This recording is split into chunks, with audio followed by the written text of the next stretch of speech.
আমি প্রায় বলি আমাদের একটা শক্ত সিদ্ধান্তই পারে আমাদেরকে জান্নাতি বানাতে, শক্ত সিদ্ধান্ত। আর আমাদের একটা দুর্বল সিদ্ধান্তই পারে আমাদেরকে হাতাবু জাহান্নাম, জাহান্নামের লাকড়ি বানাতে। So the decision is years, সিদ্ধান্ত আপনাদের।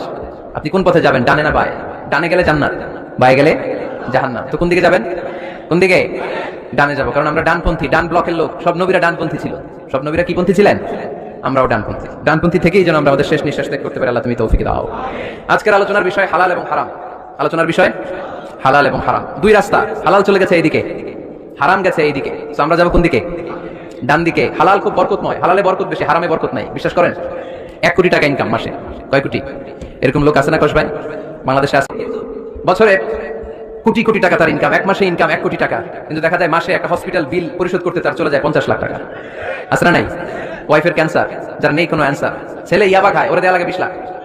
বাড়ি ভাড়া, খাওয়া দাওয়া ইত্যাদি খরচ শেষে দেখা যায় মাস শেষে আরো 20 লাখ ঋণের মধ্যে